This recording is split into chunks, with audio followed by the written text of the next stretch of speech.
Hello, everyone. On this episode today, I'm joined by Mr. Timur. He's a last mile industry pro, having worked for logistic companies and now running his own logistic company, Logistic Remix. Welcome, Timur. Welcome on the podcast again. Thanks for having me back. Excited to talk to you about last mile delivery. What has changed in the last mile delivery in US since the last time we were on the show together? Yeah, well, I mean, things are definitely not boring.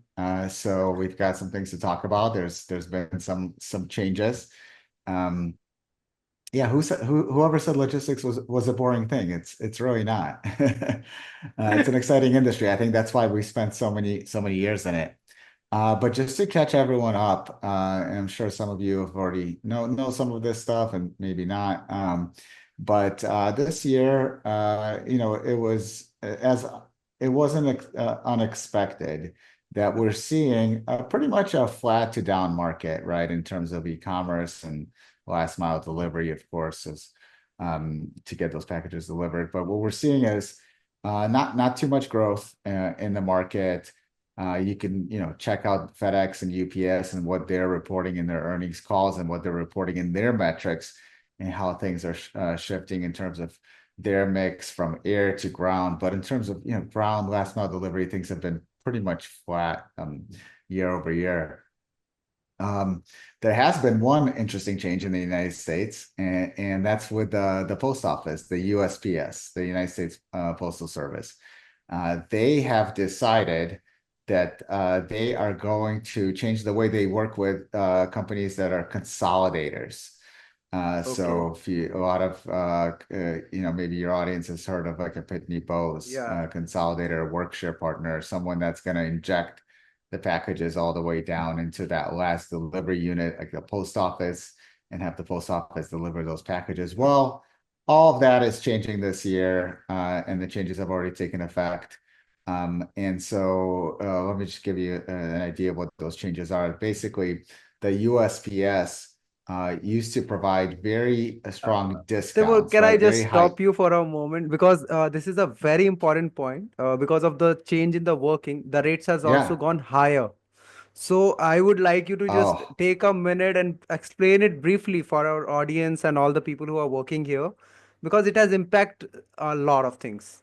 And this is yeah, something I would like totally, to really totally. It's going to focus have on. a huge impact on rates. We'll talk about that. Basically, this is probably the largest impact. Um, the impact is that the USPS is changing the way that they're going to work with consolidators. They're no longer going to provide discounts to inject the packages all the way downstream into what they call the DDU units, and these were some high discounts. Um, so now they want to leverage their more of their network. The consolidators will have to inject those packages higher up into the network. And then reducing those discounts, you're going to see pricing that could go up, 25% or Yeah, upwards, we have right? been seeing As this as they have lastly. already published. So it sounds like you're already hearing it. You're seeing it on your end from your partners, your customers. No one's Yeah, happy about it, right? Because who wants to see pricing going up? But those changes have taken effect.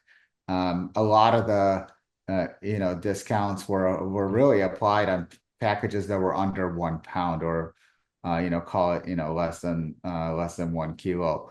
Um, and so with those discounts basically being gone, having to inject higher up, pricing's going up. On top of that, the company that was one of the largest consolidators, Pitney Bowes, decided to get out of this business.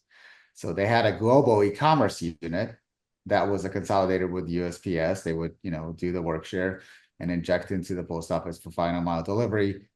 They decided they're gonna wind down that unit. They made that decision. It was about a month, 2 months ago, and they've stopped.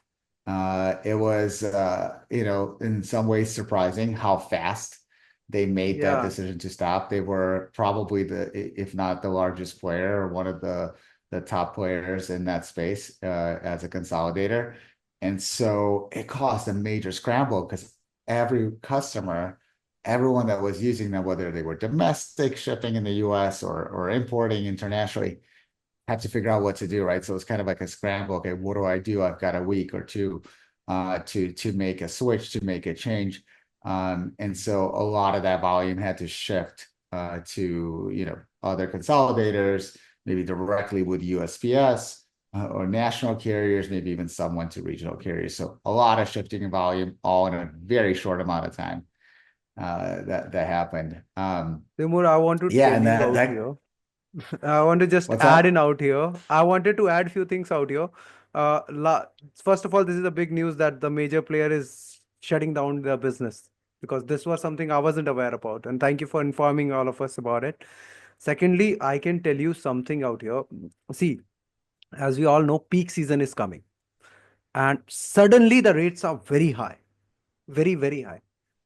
And since you are a veteran in this industry and particular domain as well, so what are the key concerns and priorities for shipper that they should, approach this peak season with? Yeah, that's we're right in the beginning days of the holiday season, as you mentioned, with this big change with USPS. Of course, pricing's roughly going up on those USPS shipments.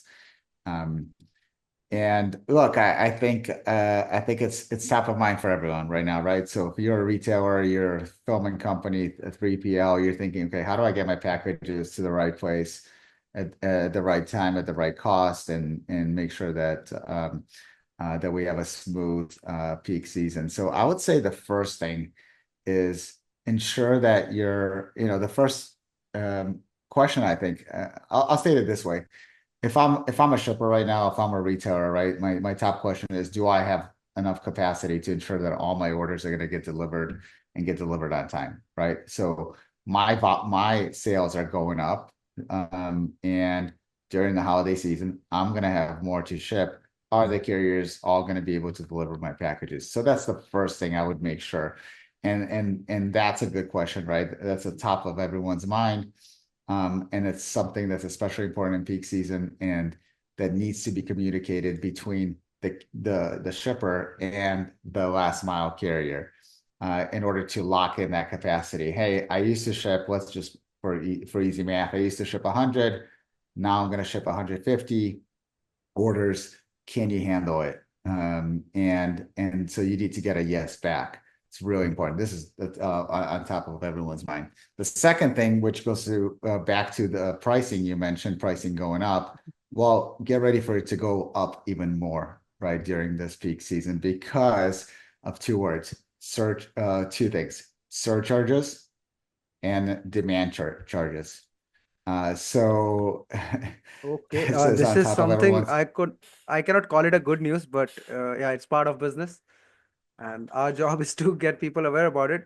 Please, Totally. explain these two things. Please explain these two Yeah. things. Yeah. So typically, like with the national carriers like a UPS and FedEx, what you'll see is if you're our peak season surcharges. So if you're shipping above your baseline, let's say in August is your standard baseline and you're shipping X amount of packages, say 10,000 orders a day. And all of a sudden in peak season, you're shipping 15,000 a day. So that's a 50% increase. There will be a peak season surcharge for that additional volume that you're shipping, right? So anything above, let's say, a 10% bump, 110%. And that's like your standard. Now, if you're shipping 300% above, right? So instead of 10,000, you're now shipping 30,000, you're going to get hit with a higher peak season surcharge per package that you're shipping. However, this year, the carriers are introducing or reintroducing something called demand charges. Now, that's a small charge, right? So it could be, let's say, a quarter or 30 cents per package. However, it applies on every single package. So not only your access packages that are above your normal baseline, but it's going to apply in every package. So you're going to get the demand surcharges in every package. You're going to see carriers, assessing a peak season surcharge for those kind of mid to high volume shippers. And on top of that, if you're a retailer, and this is really an interesting one, if you're a retailer that has larger boxes, I don't know, let's say like electric bikes, like some kind of large size, oversized boxes, or larger weight boxes, you could incur a much higher surcharge. So for the large boxes, they're like, somewhere, and don't quote me on this, but somewhere in the neighborhood of, somewhere in the $80 to $100 range per package on the peak season surcharge. So yeah, get ready for prices to definitely go up this peak season. But we'll talk about it later in a second. There's some things you could do about it. Of course, there's it's not end all be all, but we are going to definitely see surcharges. So if I'm a retailer, I'm thinking, okay, well, how will these peak surcharges and how will these demand surcharges and these large package surcharges impact my business, right? What do I need to do? What kind of adjustments do I need to make? Maybe it's in the cost that I charge for shipping, or just knowing that I'm going to be incurring that cost. Timur, I would like to tell you a few things out here. There are two, three things which I have mentioned just while answering the above questions I have asked you. I was surprised. And I can tell you, and before we move on to our next question, I have just an additional question to this particular stuff. Mm. Is it an opportunity for those players who are growing it because they'll not have any kind of demand surcharge? Who are just starting, is it an opportunity also? Yeah, so look, I think this is the thing that everyone's thinking about is how do I um how do I reduce, right? How do I not get hit with all these surcharges? Because Yeah, once peak season exactly. starts, and we're already in it, by the way, like the carriers are incurring these surcharges, starting at the end of September. So it's not like there are certain surcharges that already have gone into effect. So it's not just like end of November to December, but it's a much longer time frame. What we're seeing is that there are last mile delivery providers, especially alternative providers to the national carriers, that are coming out and they're saying the opposite. They're like, "Hey, listen, we're different. We're gonna stay cost effective and cost efficient, and we're not going to assess those peak season searchers." So they're waiving it.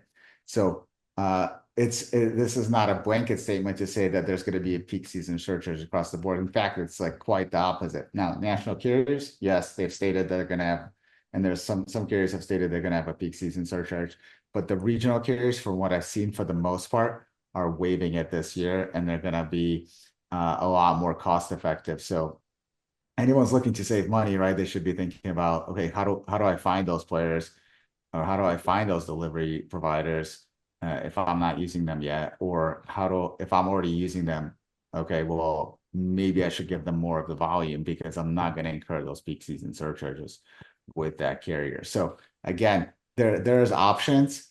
It's not guaranteed that your costs are going to go up, but definitely something that's I would say top of everyone's mind is, well, what kind of impact are these surcharges going to have on my business? So let's move on to our next question with it.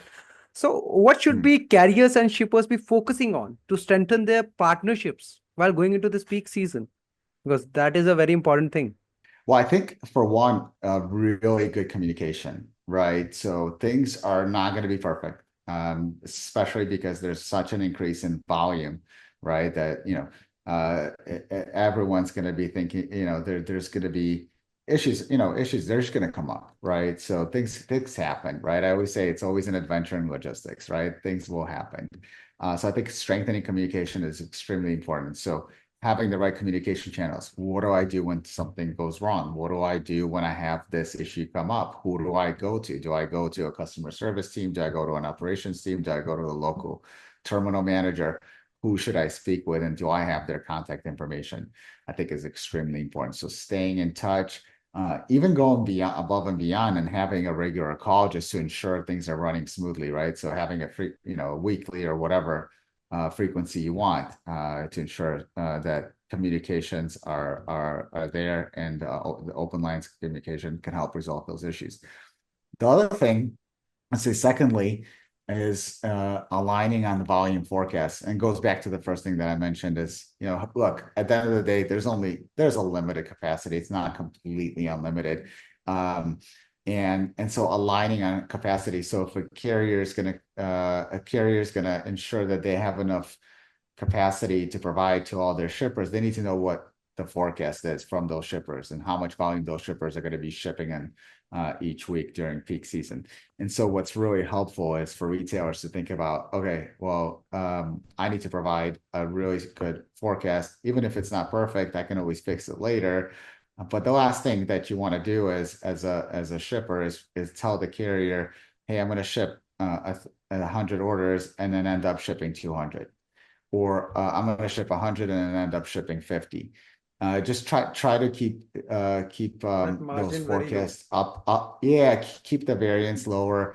Um, keep updating, keep up your updates coming, and just if things happen, right? If all of a sudden, you're going to have a lot, you have to divert volume from one carrier, bring it to another. Well, it does happen, and strong communication, providing those forecasts, providing those updates, ensuring that everyone understands what's happening is extremely important in this time of year. So aligning on those volume forecasts. And then the third thing I would say is understanding something called cutoff dates. So in the US, right, there's the big cutoff date is that Christmas cutoff. Everyone wants that holiday gift, right, to arrive before that holiday weekend, right, before they're celebrating the holiday. And so understanding each carrier's cutoff. So if I want my gift there by a certain date, when do I have to give them that order, right? And even if they tell me it's 2-day transit time or 3-day transit time, it may take a lot longer, right? It may take an extra couple of days or 7 days. So get those cutoff dates from the carriers. Each one's going to be slightly different. And so understanding what those cutoff dates and why is it important? I mean, it's really important because there's someone, if you're expecting to get that order, if your customer is shopping on the website and expecting to get an order at a certain point in date and time, um, you need to make sure that whatever you're selling them, and when they're checking out, you're giving them that promised delivery, and it reflects what could actually happen, right? So if they order one day before the holiday, I mean, They are not or going to get and those the orders. carrier That tells are, you I need to get that order 5 days before. Well, guess yeah. what? You're likely going to disappoint someone. So very important to understand those cutoff dates. I would like to summarize whatever you said for my viewers also and for the people who are following us. First thing first, it Mhm. is an opportunity for you to start with something. Correct me if I'm wrong anywhere else, Timur, because you are the teacher and I'm a student out Absolutely. here. So it is an opportunity for everyone out here. Second, you have to be very much complacent when it comes to communication with your customer as a career. As a carrier, you must be able to communicate your feelings, communicate your Mhm. issues, problems, and the solutions as well. Third, you have to be also connected to your carrier who is carrying the operations for you in different nation in order to streamline the whole Mhm. communication supply. Correct? And Big fourth time, is big time. that Mhm. the cutoff time which you mentioned clearly that has to be Yes, taken care because otherwise either you are going to overpromise your customer and not deliver it, or you are going to overpromise your carrier and make it a loss to him. So again, it is going to be an issue for anyone who is wanting to use this opportunity. Correct? that's right. That's right. That's right. And the communication and understanding those cutoff dates, it doesn't take too much of an effort to do that. It's very important. So I'll stress that again. So I would like you to take to the other point that you had mentioned earlier, that smaller or regional carriers will peak during this peak season. So, what role Mhm. do you actually see the smaller or regional carriers play during this peak season? Do you see their roles Mhm. evolving also?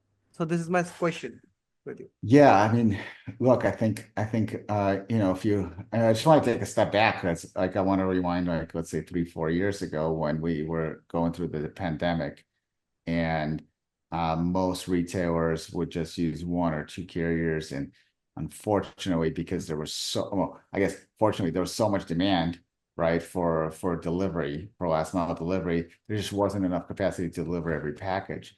And you had a situation where like the national carriers would say, "Hey, hold up, stop. We can only take half of what you want to send with us." And so the regional players and alternative carriers came in and kind of filled that gap, right? So, and retailers were able to divert those orders and not have those orders in backlogs or sitting in their warehouses. And it was a good thing. Now coming to 2024 in this peak season, as I mentioned, volumes are flatter. There's definitely a lot more competition in the space. We're not seeing so much capacity crunch. In fact, there's probably slack capacity. There's more capacity in everyone's networks, and they can absorb more volume. However, what we're going to see is we've talked about a couple of things, right? If you need to divert volume, well, those alternative carriers are going to be there for you. Those regional alternative carriers are going to be there for you if you need to divert volume. Let's say the national carrier comes in and says, "Hey, I have way too much going to California or way too much in Florida. I can't handle all your volume there." Having additional carriers in your network, those regional carriers, they can help you divert that volume, provide you additional capacity. The second thing is they're going to be a lot more cost efficient, right? Because as we spoke about, many of them are waiving their peak season surcharges, while the national carriers are going to assess those peak season surcharges. So They need to prices cut could it go down. up. I want to mention cost efficiency, right? So we've got the national carriers we mentioned earlier that they're assessing a peak season surcharge and a demand surcharge. And what you're seeing with regional and alternative providers is that in many cases, in most cases, they've come out the opposite, and they've come out and said, "Hey, we're going to waive our peak season surcharges, and so we're not going to assess them." So it's going to be a lot more cost efficient, right? And many times to use that regional, that alternative carrier. So it's really important for a retailer to look at this whole situation, optimize. Okay, well, could I leverage the regional carrier more, right, to save and reduce on those peak season surcharges? And so those are the kind of conversations that I think are happening right now, or have already, or been happening across different shippers that are looking at which carrier is going to get how much volume, and how we're going to do our allocations. So very important there. In terms of the role that the regional carriers are playing, they're of course helping the retailers kind of control their costs more. And listen, I think they add more capabilities. They provide, they can receive, they can be very customizable in someone's network. So if you have a regional carrier, let's say, like I mentioned, on the West Coast, and you have a regional carrier in the Northeast, and an international shipper wants to bring those packages into the US, they can think about, maybe flying those packages and injecting them into different airports across the country. And so they can kind of piece together their own network. And so the regional carriers help them in a way where they can be part of this big puzzle called, like, the carrier network, basically, for a shipper, and the shipper can kind of customize it however they see fit to achieve their goals. So yeah, and now I can add one point here also that okay, Please. there is always an issue, but it is also the beginning of an opportunity as well. And as logistic is so unpredictable, so adventurous, and it always keeps you on toes, right? So, okay, there is some issue which is rising up. The pricing are going high. There is surcharges that are getting added. All those things are coming up. But at the same time, it is equivalent opportunity for others as well. So, Timur, that takes me to another question which I have been having in my mind since you are telling me pandemics we have seen other changes coming up for us. So what changes do you foresee in 2025, particularly when there is AI is also coming and automation is also there for the last mile deliveries? So are there any Um, innovations you're particularly excited about? yeah, but I've really been thinking about kind of AI and technology's role in kind of where last mile delivery is heading. And we can see some breadcrumbs, like we can see kind of some early signs of what companies are doing. Like one early sign I can mention to you, there's several companies doing this now, but they're leveraging AI to validate picture POD. So picture POD, driver makes a delivery. They put the package in front of the door. They step back. They snap a picture. That picture gets sent to the customer and the recipient, and it shows that the package has been delivered. Right? It's kind of a visual proof of that package being delivered. Well, if you wanted to know, let's say as a manager, you're trying to understand, well, how many are these pictures high quality, right? Was the package placed in the right place? You'd have to look at like thousands of pictures, right? Maybe tens of thousands, hundreds, depending how big, maybe millions. And Yeah. that would take a lot of resources. So with AI, there's companies that are leveraging AI now to do that work for them, come back to them with a report, come back and say, hey, 99% of the time, picture was really good quality. The package right in front of the door where it's supposed to be. Here's 1% of the time. These are the exceptions. Go manage these exceptions. So I think you're starting to see AI there. I think the second thing that's going to be really interesting is responding to customers. So if I'm a recipient, I want to know where my package is, or I want to divert a package, or I have an issue. Having interaction, leveraging like LLM models, those large language models, kind of like the ChatGPT, right? But for responding to customers with inquiries. I think there's something there, and you're already seeing companies that are starting to, UPS has come out and said, hey, they're leveraging LLMs in their responses, and so that's getting customers faster response, right, to inquiries, and it's reducing the number of resources that are required. So I think there's something really interesting happening there. Another thing I've been thinking about is just like we've had this like Uber experience, right? If you've ever taken an Uber, you kind of know you Everyone has see here. right. Yeah, Yeah. exactly. You can see where's the car, how far away is it, and Yeah. should I go outside right now to meet the driver?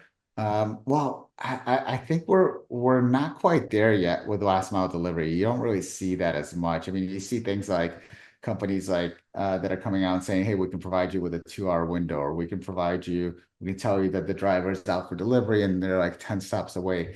But I think kind of and maybe people don't need to really use this on every single package. But sometimes you're just waiting for a delivery and you want to know where it is and you want to know when it's coming, so you can kind of be there and just grab the order. And so I think kind of more real time forecasting of expected delivery time and showing where the driver is and how far away they are, I think it's going to be really helpful in general. And I think you're seeing that technology that's starting to get implemented. And I think, you fast forward in 5 years from now, 3 to 5 years from now, all three things that I just mentioned are probably going to be at a table stakes, and everyone's going to be providing these services, and there's going to be software providers that are offering these services to last mile carriers. Yeah, what do you think? I mean, what's I kind of have the top of similar mind? stuff out here in the mind because see in India there are a lot of things which is very different from US that we have to keep in mind. But one thing I want to tell you out here, if everyone out is whoever are working in India are in touch with Timur. So the encyclopedia of last mile deliveries, I would call him the same way. Learning a lot Let's from go. him. So yeah, see, with me, whenever I've interacted with people outside, whether they are working in any part of as a shipper, as a carrier, or as a 3PL companies, the advices that I've taken from you has worked a lot, and I would like to thank you, and I would like to mention out here the kind of knowledge I have for last mile. It is mostly derived from the discussion I have had with Timur. So I would like to establish this right now. I Okay. appreciate that. Thank you. All right. Because again, see, today also we are having a lot of discussions. I am sure most people doesn't have about it. So it's very serious right now, Timur. Let's dive into something fun. Okay. Let's take Okay. it to a fun session. Okay. I'll just give you 10 seconds for each of the answers that you take. Okay. For just 10 seconds you have to answer. It's a rapid fire. It's kind of rapid fire Okay. for you. All right. Sounds good. So it's either this or that. So drones or self-driving vehicles for deliveries. I'm gonna go autonomous vehicles. Okay. One piece of technology you can't live without. I mean, for me, hands down, Microsoft Excel. I use it tons. For actual professional, it is. So Correct. lower cost of shipping or faster delivery. And why? Uh, I mean, that's a tough one, but I would say lower cost, and I think everyone's looking to save money. Okay. Gas or electric vehicle? It's a debate in India also. Look, I mean, I'm gonna go electric. I think it's the future, especially with sustainability just becoming more of a key focus. So, coffee or tea to fuel your day? I mean, for me, coffee wins. I mean, there's no question about that. I'm a tea guy, so this where we differ. That's all right. Oh, so okay. I Next, also, by the way, what's I also like tea. I also like tea, but coffee's my so go-to for us is always tea. So hands down, Indians, for tea is the sure. best. So okay, the next question. So what's one surprising thing about last mile delivery that you think people might not expect? We talked about some of the things. It's just like how much technology goes into making everything happen. If you could change one thing about the last mile delivery industry, what would it be? I'd say like simplify pricing. I've seen some rates that are really complicated and sometimes they crash my Excel spreadsheets, but yeah, I'd say simpler pricing would be good. Simplifying the pricing. Okay. Okay. Next question. If you could have a dinner with one industry leader, past or present, who would it be and why? I'm a big fan of Amazon, so I gotta go Jeff Bezos. I want to tell you one thing. You're the most amazing person I've met in very long time, and I have learned a lot from you. I have discussed a lot of things with you. You energize me to next level. Okay. After talking to Awesome. you, when I'm talking to other people, I feel like, okay, I know something. I know something. So thanks for being on the show. And before we wrap up, uh, do you have any final thoughts or last minute advice for listeners preparing for peak season? Yeah, I think I would just say my one of my biggest pieces of advice is just going back into your systems and ensuring that in the checkout experience that the retailer is offering to their customer, that they provide an accurate estimated delivery date. So all the things we talked about, like the cutoff dates and capacity and transit times, really important to provide a good promise date to the recipient and let them, that's as close to the reality as possible. Because customer expectations during peak season are just sky high. And the last thing you want to do is have a bad experience because of an inaccurate shipping promise. Okay. So where they can find you to get those kind of advices, like any Yeah, I LinkedIn mean, page, your website, whatever. I would like you totally, to. totally. So you can go to my website, logisticsremix.com. You can find me on LinkedIn. And follow me there. I share a lot of content on LinkedIn and be happy to interact with your audience. Okay. Thank you so much, Timur, for being on the show. So, ladies and Yeah, gentlemen, it was Mr. Timur for us. Anything you want to add? Last thanks for one having me. line. I appreciate you having me on. This has been great, and hopefully everyone has a great and smooth peak season. So thank you. Okay, so this was Timur, founder and president of Logistic Remix, a carrier representative company. Logistic Remix helps retailers and 3PL companies bring new delivery providers into their network to save costs, to improve their delivery performance, and drive mutual success.